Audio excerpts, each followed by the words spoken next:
Welcome to this talk at BOZAR as part of the series From Here to Here, and which is part or organized in the frame of the exhibition Hotel Beethoven, which is presently at BOZAR in Brussels.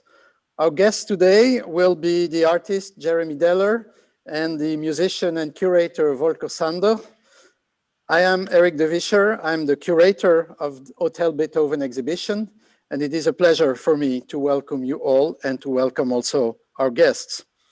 Hotel Beethoven is organized on the occasion of the 250th anniversary of Beethoven's birth, and it is supported by the German federal government, also as part of the German presidency of the EU. It is an exhibition which looks at Beethoven's work and ideas through a contemporary lens. We conceive this hotel as a place where people and ideas meet, like in many hotels, and a place where past and present also were combined. It is a place where different ideas related to Beethoven's exhibition, Beethoven's ideas and Beethoven's work have been confronted with the work of contemporary artists, together, of course, with the experience of listening to Beethoven's music and looking at some of the traces, the visual traces that he left, some of his manuscripts and letters, which are witnesses of this incredible creativity and imagination, innovation also of Beethoven's, who remains, of course, such an iconic figure in our Western culture. But of course, a culture which is also being questioned through the exhibition, through some of his political ideas, through ideas related to listening also and hearing. We're talking also, of course, about his deafness. And the idea of the artwork, the concept of the laboratorium artificiosum, which was how Beethoven called his own studio, this idea of the work in progress, which is something very modern, in fact, in Beethoven's terms, are some of the ideas that are dealt with in the exhibition. And one of the major works in this exhibition is the film, the work realized by Jeremy Deller, called Wir haben die Schnauze voll, which was commissioned by the Bonner Kunstverein for this exhibition, this solo show by Jeremy Deller, which was held in the early year 2020. And Volker, who is with us, was the curator of this, this show. Jeremy, I think many of you might know him. He's one of the most important artists today. Some might call him a conceptual artist. I don't know if he would agree with that, who's been mainly active in the field of installation work, video, graphic work, and of course also music is very important, developing often collaborative works with a strong social and political dimension.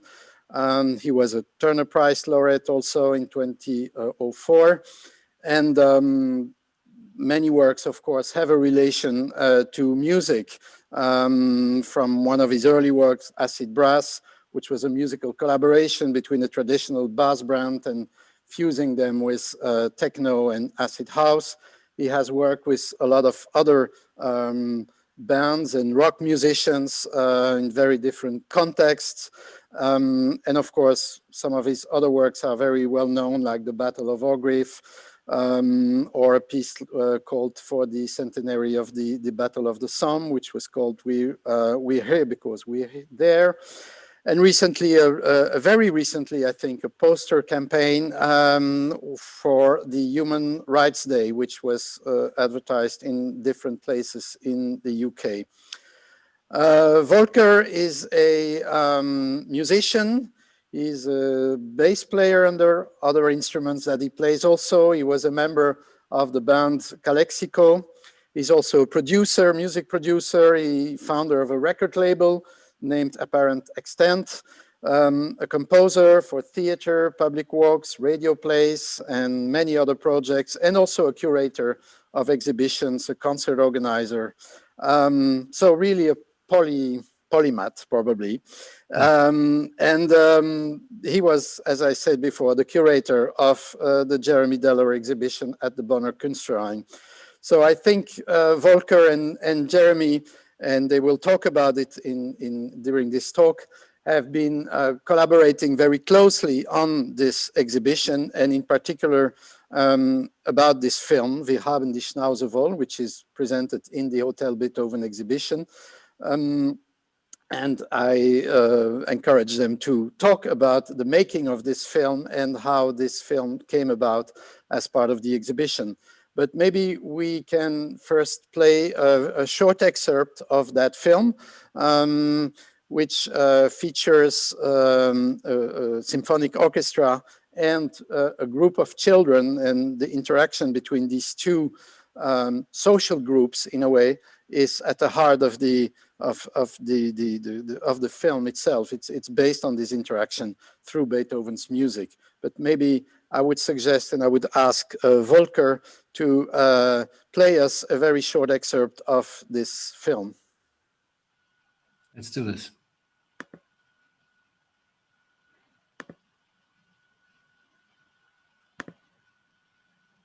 All right, let's enjoy it.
Is that it?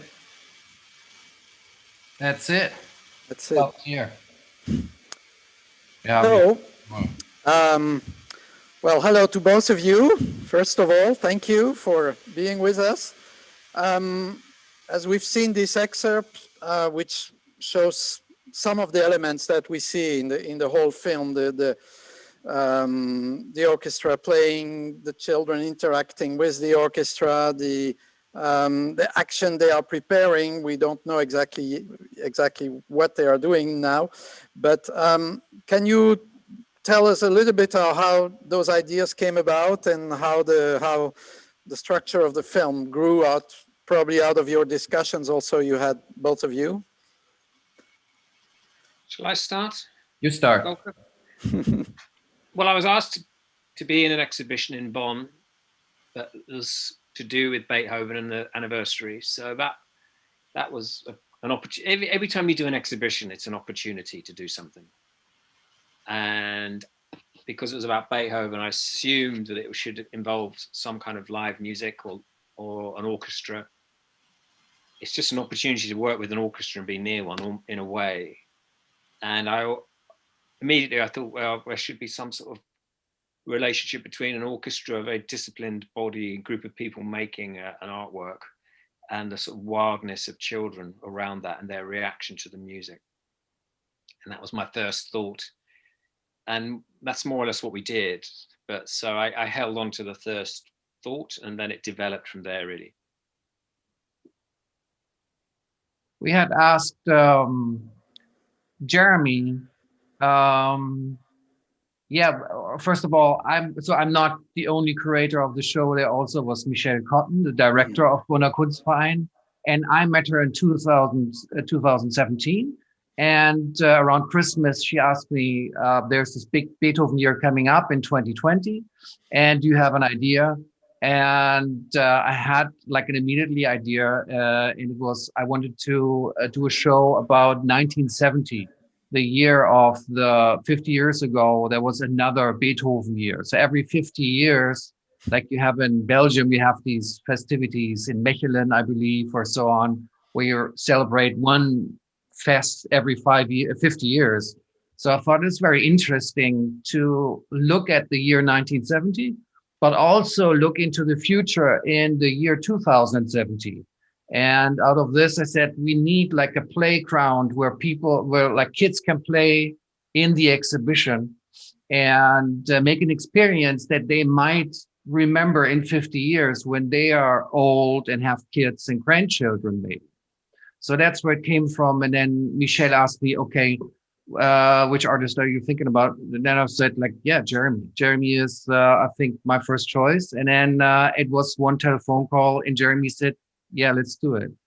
And Jeremy's first idea was really interesting. And he says, like, yeah, I want one kid standing in front of a big orchestra, and it directs it, and there is an improvisation, and the orchestra has to react to the kid. So that was the very first idea that we started to process for a while and think about, and then you change it a little bit, Jeremy. And of course, you speak about 1970 and the Beethoven year. And of course, there was a very important film then, which we also show in the Hotel Beethoven exhibition in Brussels, which was this film by Mauricio Kagel, Ludwig van, which in a way gives also a kind of picture of Bonn, because it takes place, of course, in Beethoven's native city of birth, and a scene where Beethoven revisits his own birthplace. Has this film had an influence, or have you discussed it? Have you seen it at that time? And was there an inspiration from there? Yeah, if I may, Volker showed it to me, and I really liked it because it was quite funny and playful. It wasn't reverential, and you could tell it was quite a strange film to be made at that time, I would say, because of the reaction of the public. But what I really liked, like a lot of these kinds of films, it's by accident you're documenting a town at a certain time in history. And so it's a really interesting social document of Germany in 1970, Bonn in 1970. And that's something that's stuck with me. And in this film, at the beginning of the film, there's lots of shots of Bonn and the environment around Bonn. And Bonn is in the film a lot. So I definitely took from that this idea of just the normal banality of Bonn, if I can call it that. I don't know if that's too rude, but that idea of this city, very average German city, just showing street scenes and people and the trams and so on. So I like that, and that is incorporated with the music as well. Of course, an element which is not in the Kagel film, maybe in other films about music, which we might discuss later, but the children aspect, and which, from what you say, Volker, also seem to be there from the very beginning of, the first ideas around the film.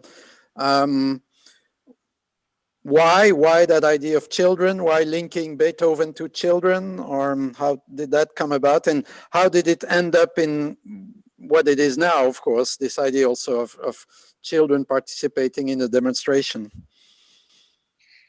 Well, I can answer, but I think Volker could say something as well. I just like the idea of the kind of chaos of children, groups of children, and the discipline of an orchestra and how they would be together, how they would react with each other. And also maybe this idea of children improvising on the sounds of an orchestra and treating it as a very contemporary thing, not as something to do with the past. Also, because I remember when I first heard an orchestra play, a full orchestra play, I was probably 11 or 10, and I distinctly remember it. I couldn't believe it. And it wasn't even a really great orchestra, it was a school orchestra. To think that these people could make this incredible sound. So maybe it was me thinking back to my childhood and sort of replicating that moment when I first heard a full orchestra play. How were these children selected actually in the film? How did Maybe the Volker process? Yeah. It's always difficult. You work with individuals, so you have to find people that have that really want to do that in a way. And so we made various things. We made one open call, and we had around 50 kids, you could say, and maybe 15, 20 kids came from that source. Members of the Kunstverein, and at the other source were a theater group led by Efi Mühlebach. A lot of people know her in Bonn, and she had this theater group around the age that we were looking for. And then we had around 30, and then we asked another group of people in Cologne, and so they're mixed. Some kids are from Bonn, some are from Cologne. So that's how we got them. And Jeremy had some rough ideas of what the children should do in the film. We wanted them to be prepared for the situation. So when they face the orchestra, that something can happen that they know of and they can play around with.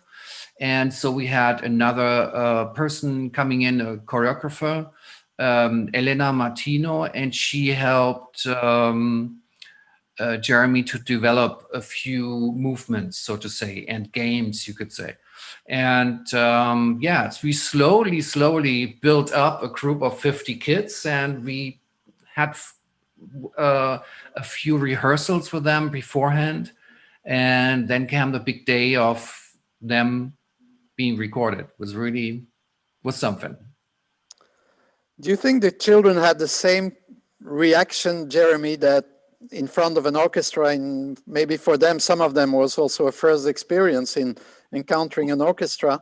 Do you think they had a bit of similar reaction to your own reaction when you were a child? I mean, ideally, I'd say they were all blown away by the power of the orchestra. So, but I don't know. I didn't really speak to many of them. But there's one moment at the beginning of the film when the children walk into the room holding hands, and some of them look quite shocked by the orchestra playing in a good way. They're kind of quite sort of dazed by the orchestra.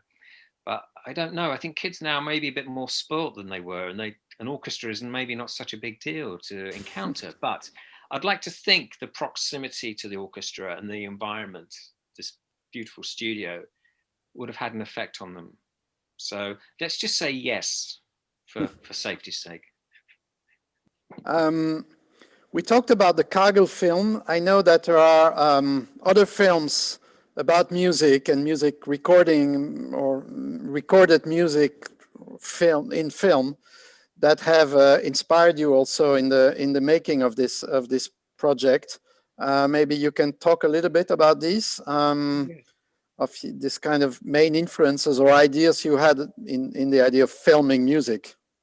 I'm sort of obsessed with a film made in is it 71 or 72? I can't remember. Volker. When was the Cannes film made? I don't know, 72 maybe. I think so. Yeah, I think it's 72. There's a film made in Cologne in 1972 of the band Can performing a concert in a velodrome.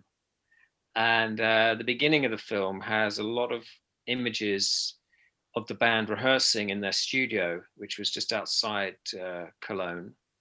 And it has some amazing footage also, though, of a child playing the drums. And the child just playing the drums when the child stares at the camera.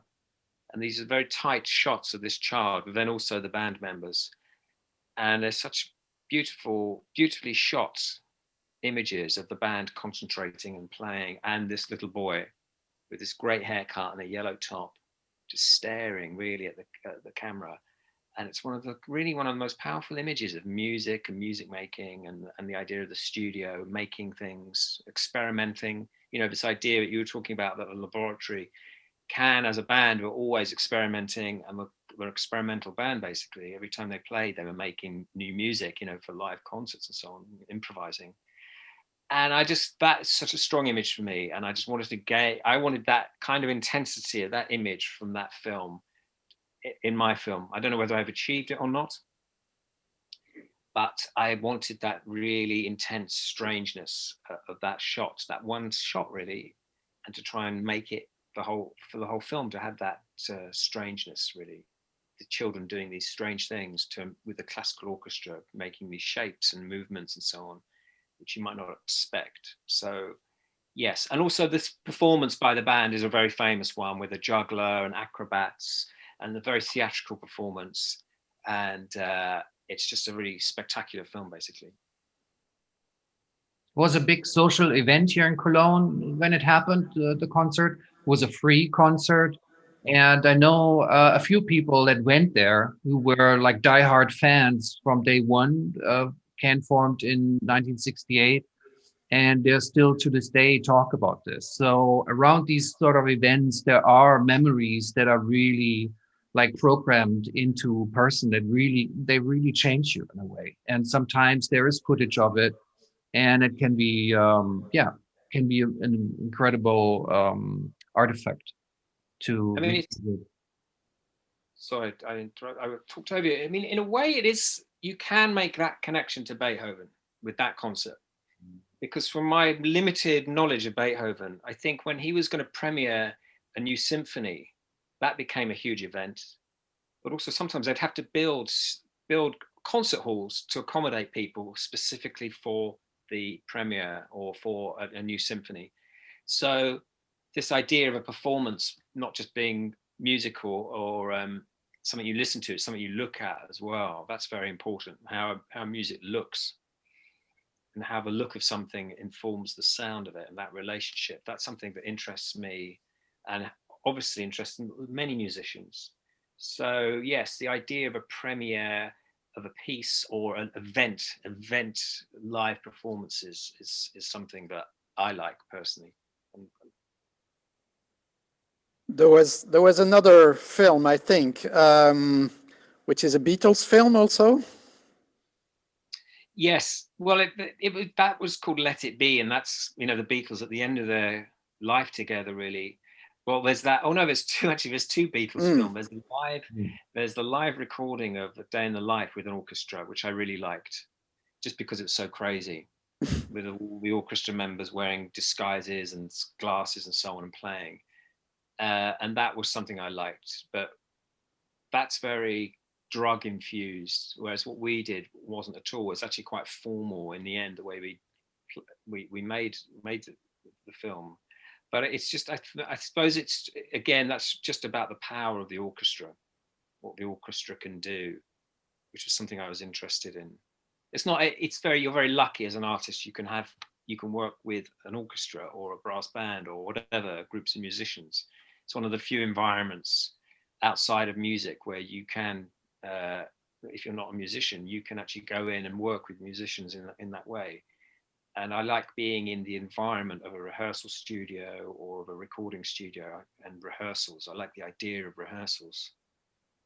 And so with this film, you see it begins with it actually begins with the tuning up, and warming up, tuning up, rehearsal, performance. You have this whole narrative really about the music. We talked about finding the kids. Finding the orchestra was also very, very interesting. Bonn has this amazing and long-running Beethoven orchestra, which is, you could say, built around the 50 years event since 1920 or earlier. So it's there since a long time as a Klangkörper, as the orchestras are described a lot. And the director is pretty young, Dirk Kaftan, and has like really nice people around him. And when we approached him, he was like, no, I'm really open to this. And but we are also experienced with working with kids. So what they did is they did a tour in South America where they had a residency in who was that, Jeremy? Do you remember that? Somewhere in the, was it Bogota? I don't know. I don't know if it was Colombia. I think it was Colombia. Colombia, where they deal with children who had been traumatized in wars. So and they actually had footage of them, you know, directing the orchestra themselves. So the idea was already there. For them, it was, okay, we work all the time with kids. We have kids coming into our rehearsal sessions, and we want to have those experiences. And a lot of those kids in Bonn have seen the orchestra play. And of course, there is this, we talked about the children and the children interacting with the orchestra, which is one very important element that we saw in the excerpt that we just saw. But there is also the fact, and I think Jeremy, once you told me, in the process of making this film, I realized that I had to bring something that was the kids' own thing as such, their own making of something as a group, as a collective also, because I think the film is really about this kind of power of the collective, whether it's the social group that constitutes the orchestra or this group of children. So they're in the process of the film, they are making something and participating in something. Can you explain a little bit what they're doing and how that idea came about in the making of the film? Yeah, well, originally I just thought the film would take place in the studio, as it were, or this recording studio. And then it became very clear to me once I heard the music and I saw the children and I thought about Beethoven and his engagement with contemporary politics at the time, that the music had to burst out of the studio. It had to leave the studio, go into the world. And so I felt it was important that the children broke out, or some of them broke out almost of the recording studio and went into the world and were alive in the world and were doing things in the world which were important to them. And so, I'm sort of giving away the plot, but I will give the plot away. But some of the children, you see them at the beginning of the film and they're doing something, you don't know what it is. And then you realize at the end of the film, they're preparing to go to Fridays for Future, I think it was called. It was a sort of a monthly demonstration about climate change and about, but children were leading basically, happening all over Europe. And so the children go off on public transport and they end up at this demonstration, and you see them at the demonstration. which is what you saw in that little clip, which is where we got the title of the film from that, which means our snouts are full. I think it's an old-fashioned German saying we're fed up, our mouths are full, our snouts are full of food or something. And so I thought that was really good. It's quite a crude saying. Maybe Volker can explain more, but I really liked it.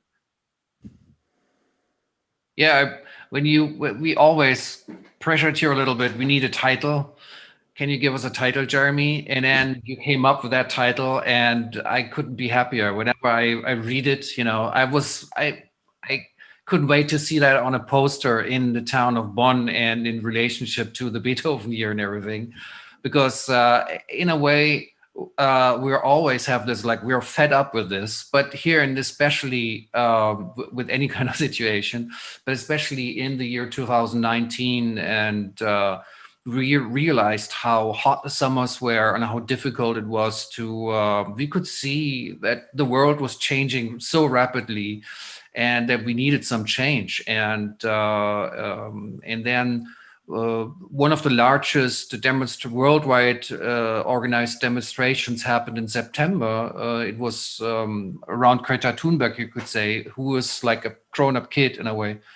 And this was really a game changer in 2019, I thought. And then Jeremy says, like, can we go to some sort of demonstration around this? And there was another one in November. So we took the kids. The interesting part, we have the kids, we have the orchestra, but you also have to deal with the parents. And so we asked the parents first, of course, could you imagine that we follow your kids to a demonstration?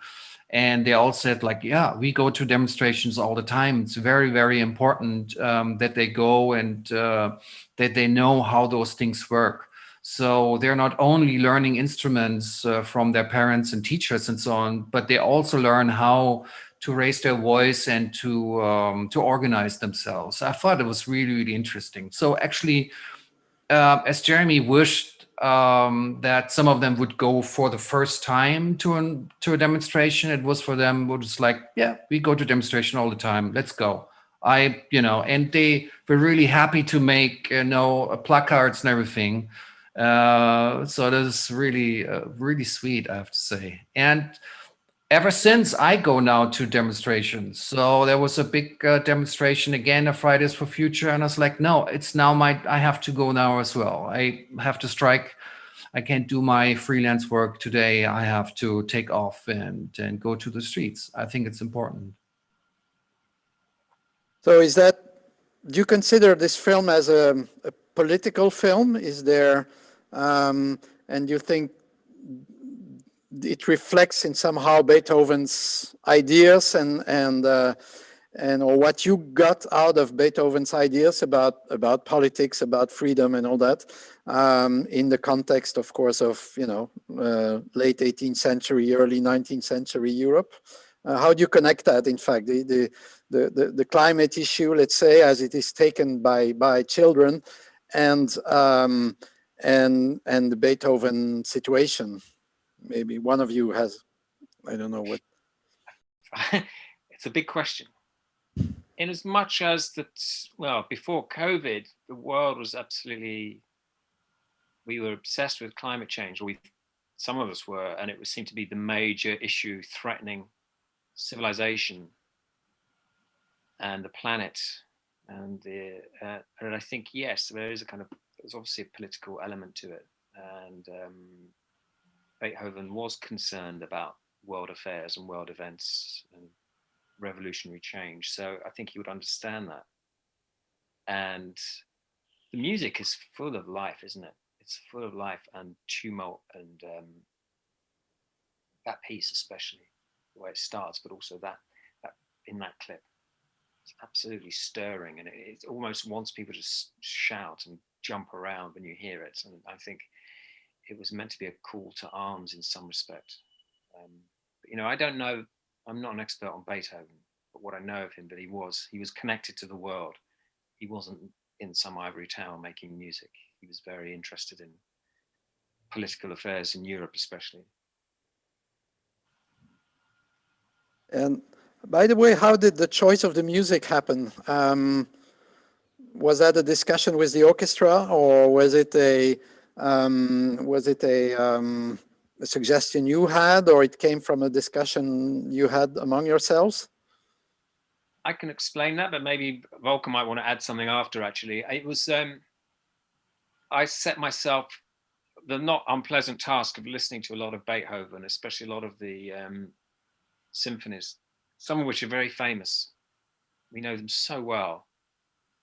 Others less so. And that one is the seventh. And I didn't really know it that well. But I loved the beginning of it, the first movement, which is just incredible. And I couldn't believe I'd never heard it before, but it was so expressive. And then the next, I think that's the third part that you just saw in that clip, which is very different in a way. It's a lot more energetic and muscular and rhythmic. So I realized that if I use the seventh, parts of the seventh, I could have different tones and different styles of communication with the orchestra in a way, and you could bring up different themes. The orchestra would not. They wanted me to do something else because they've rehearsed another piece which they thought they could perform better. But I said, please, can we just do the seventh? Because it actually works better for what I'm trying to achieve. Not that I really knew what I was trying to achieve, but I had an idea. Volker, what do you? I had no idea what you would choose. I didn't make any suggestions, and it was really interesting how you played it to me. Here at this little GBL Bluetooth box, and we're like backstage at Bonner Kunstverein. It was like, listen to this piece here, and it was really sweet that there was this little speaker, and out of nowhere comes this music, and for some reason I could see the whole film. I was like, this is gonna be a great, maybe even really emotional film, and that totally worked until the end. You said, like, I think it's the second movement and the fourth movement. Right. Okay. And, I'm sorry. And the second is actually called Allegro or Allegretto or something like this. But the way the mood of the piece is very, very mysterious and slow. And it's like a slow march or something, even though it has some allegro, some life in behind it, but it's actually really, really quiet, and it makes you focus on something. It's really amazing. And this translated very well into the piece. Yeah. It's almost funereal, the beginning. Yeah. It's kind of menacing and strange, and you're right, it's mysterious. And I thought that's good because that's not something you'd associate with children, this kind of music, because it has a strange quality to it. And then there's this emotional crescendo, which I thought that could be interesting with the children doing things with each other, strange things. And that's when you see the children lifting each other up. It's just a moment of transcendence. And so I just thought this has everything. This is a very unusual thing. And then the second piece is much faster, and that's when the children are running. So that's more like what you might expect children to do. But the first one, it's almost like they're possessed by the music. That's what I was hoping for. They've been hypnotized by the music. Volker, as a musician, how do you, and with, the range of music that you've been involved in with, rock and more experimental music and music for all sorts of contexts, including theater and radio and all that, what does Beethoven represent for you? I mean, is it like what does he mean to you? I'm Team Bach. I learned an instrument. I learned cello when I was. I picked the cello. My parents asked me, "Do you want to learn an instrument?" And I said, "Cello."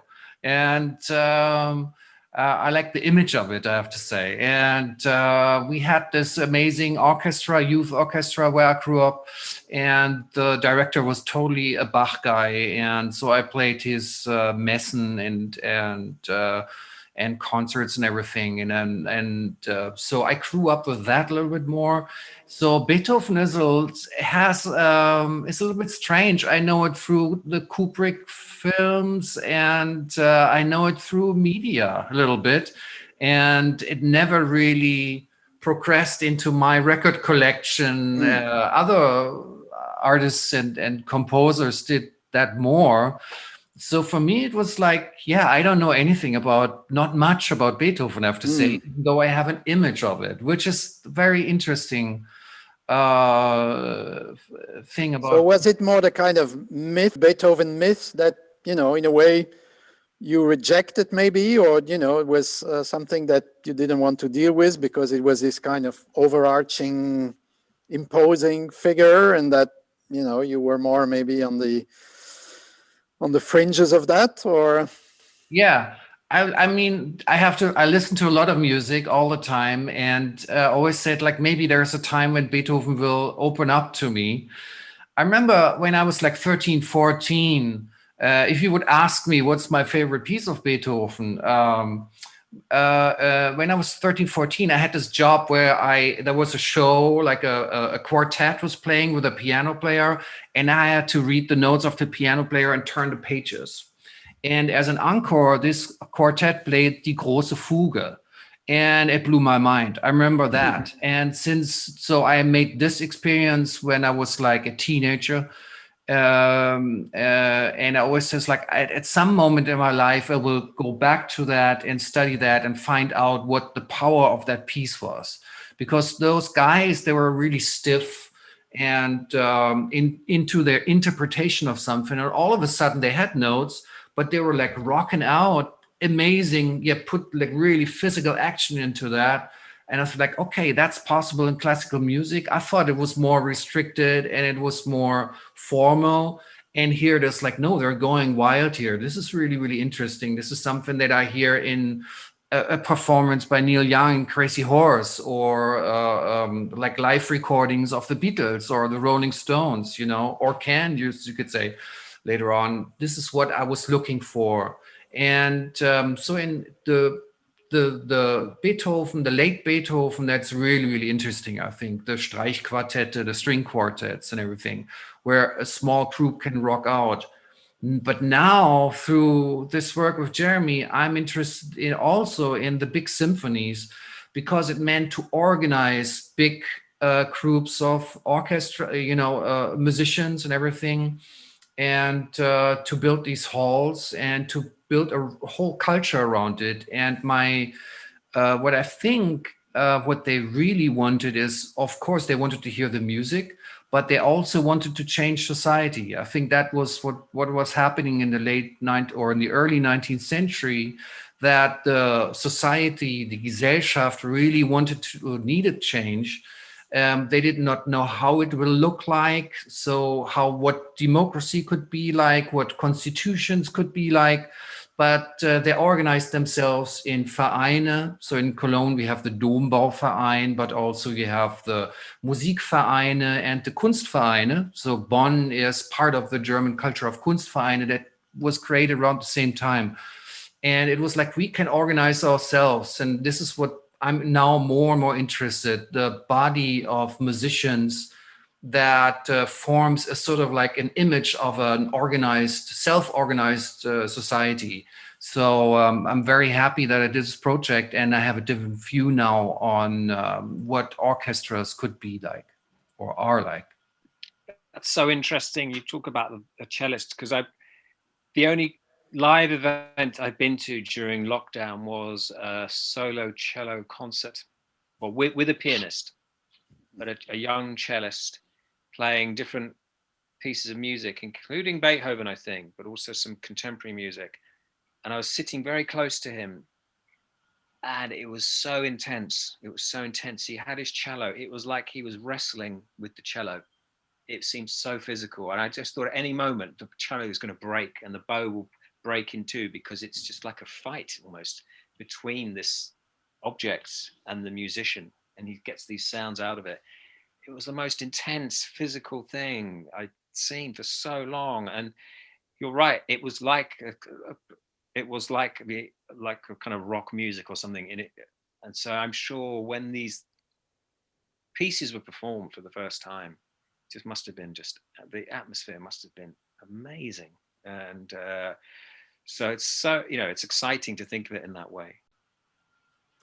And well, what you say about the physical experience is something that is also, in my mind, very strong in in the film itself. I mean, something that you perceive very well, and it's something that we notice now, maybe more in contemporary orchestras, and maybe, you know, orchestras with younger musicians, like the one in Bonn, where, I mean, they are mixed age, but there are a number of young musicians that you see in the orchestra, and where you see that this kind of formal attitude that Volker you were referring to is a bit more relaxed now among many musicians, and they, you know, they leash themselves a bit out a bit more, and we realize then that indeed playing music is a physical experience, and of course we know it from rock bands and other genres who have maybe been more demonstrative about it, but you can feel it in the orchestra.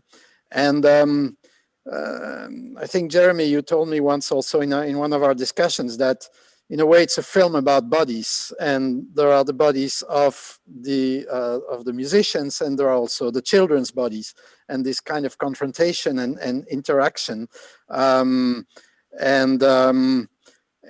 we are now 2020, not even a year after that, and we are in a totally different situation now with this COVID crisis, where bodies become, you know, in a way dangerous to each other. We have to keep apart from each other. So how do you see this film made not even a year ago in the present context? Well, yes, and there's the bodies of the people at the demonstration, and they're really close together. There's thousands of people. I think maybe it's a film from a previous time, isn't it? Maybe now by accident.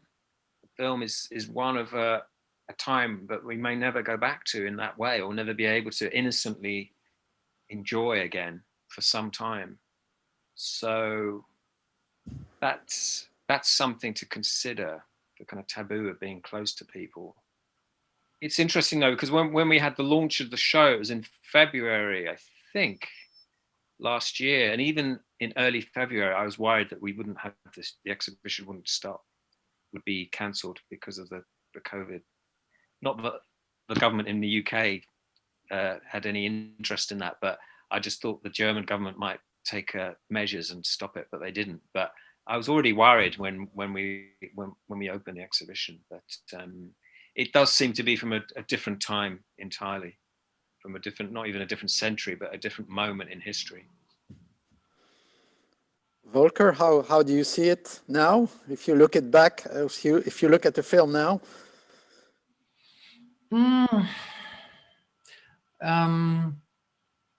I'm not so pessimistic. I think we will go back really quick.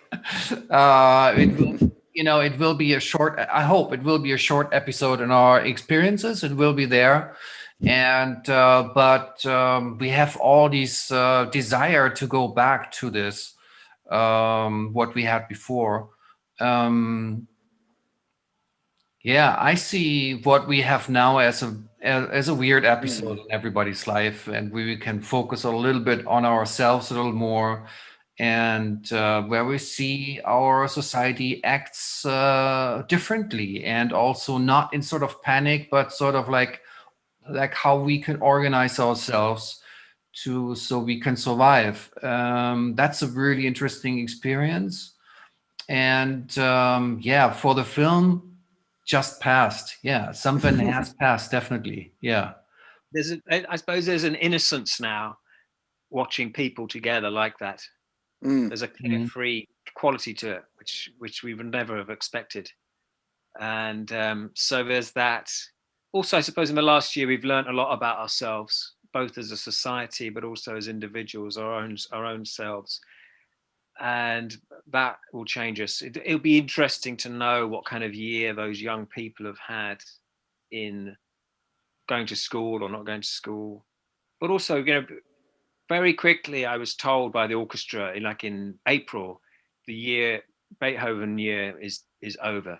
It's nothing. We will do nothing this year. They knew that very quickly, that their year was over, as they saw it. And so maybe I'm a pessimist, but yeah, you live in Germany, it's different. You've handled things better. Yeah. You have better better leadership. No, I know. So I Well, think you have more reason to be optimistic. We have Brexit and people who are unqualified really to be leaders in positions of leadership.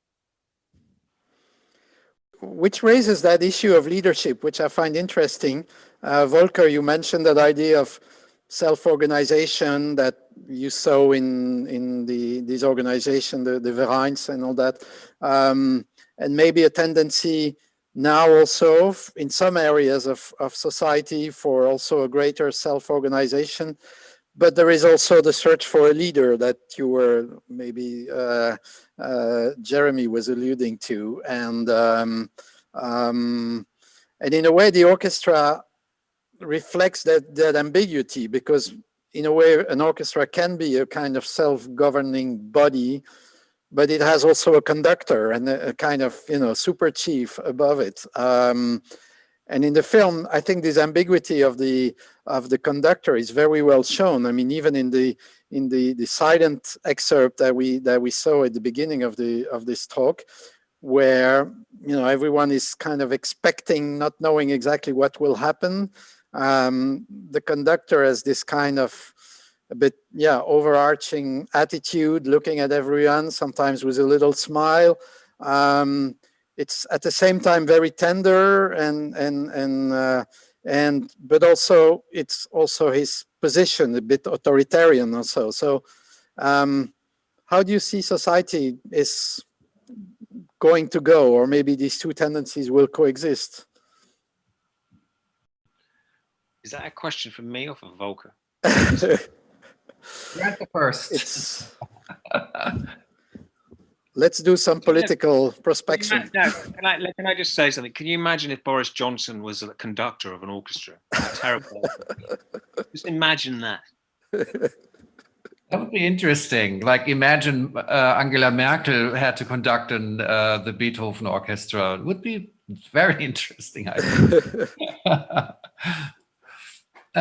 If you ask Dirk Kaftan about his orchestra, they are giving hell as well. So he has to be organized and he has to be disciplined. And of course, he gives the direction to them, because it's what in the center is the piece and the interpretation and a certain form of intensities that they want to create. And they have done that as a community. So the director, we look always at the director because he's this interesting figure and we can't figure out what he does. He does something with his hands and he sweats a lot and his hair is everywhere. But it's actually, if you know it a little bit more, it's a very interesting interaction that they have.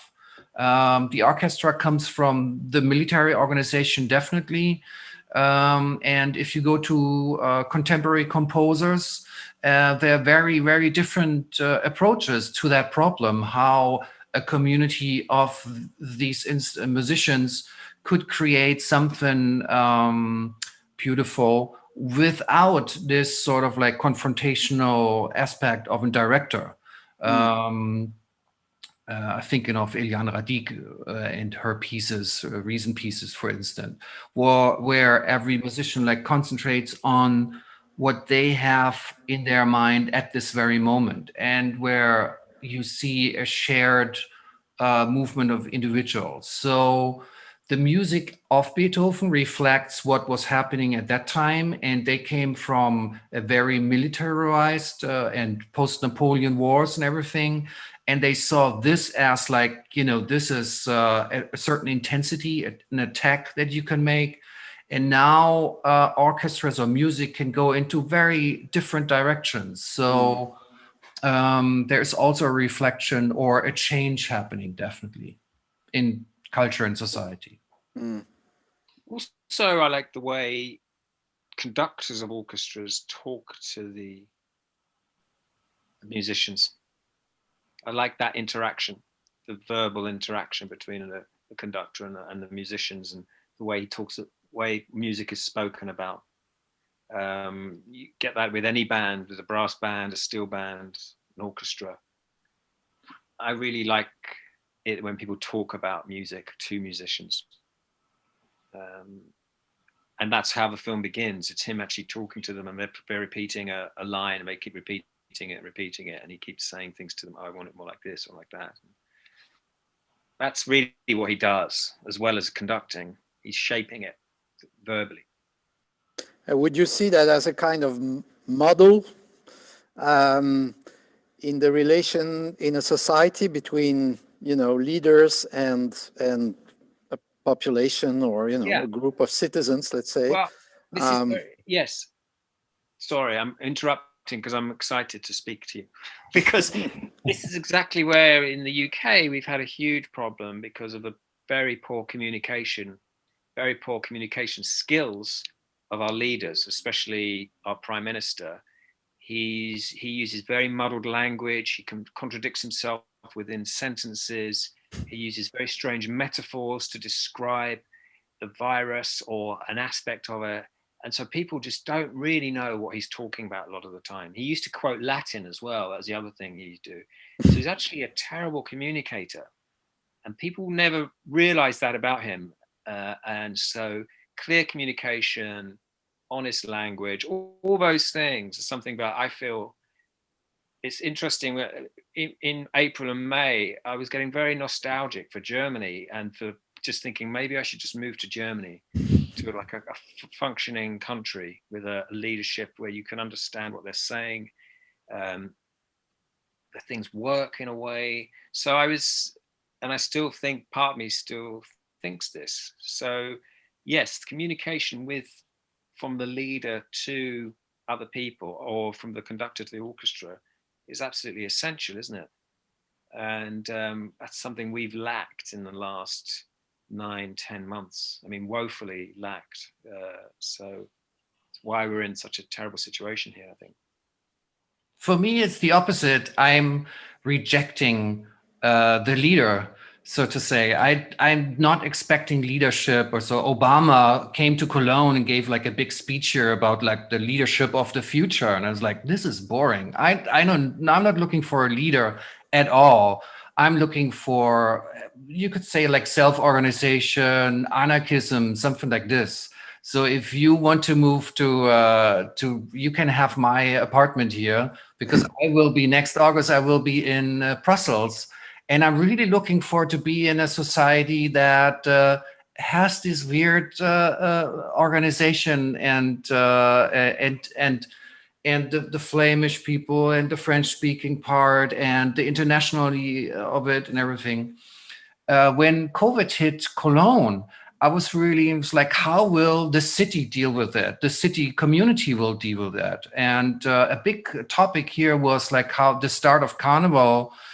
Carnival is very much related to the early 19th century and Beethoven times, how it started to be organized festivity. And so the big question was here in Cologne, how will the community of the Cologne people react to that they cannot celebrate the start of Carnival on November 11? Which is like everybody's wasted normally at 11 o'clock in the morning and like singing all day, and it's a holiday, you know, everybody's drunk, and everybody's like, how will I deal with it? And they said, no matter, you know, we organize, we don't do it, it's fine. So most part of the society is really I would say self-organized. They make up, you know, whatever communication is there. If it is a good leader or a bad leader, they don't care. They will make their own decisions. And so it is a little bit with the orchestra as well. I want to also say that directors, they are picked by the community. So they work for the city and they represent them. And if Dirk would do something that they don't like, if he would be too authoritarian or autoritaire, or he would be too loose, they would call him and say like, this is something is not happening, maybe you have to change it. So he is watched on a lot. There's a lot of pressure on him as well. So I'm not looking for leadership. I'm looking for the community to watch that. So we are very happy to welcome you in Brussels soon then. Yes. Which is a bit of an anarchic city, we can say that. And As you know, in Belgium, there have been periods without any government for rather long periods, and it seemed to work. Welcome. So maybe it's a kind of anarchic model, and well, you'll experience yourself once you come here. I can't wait to see. We're getting to the end of this talk. Would you have any Beethoven piece that you would like to recommend? Particular, that's what we ask to all our speakers in this From Ear to Hear series, which is this series is part of.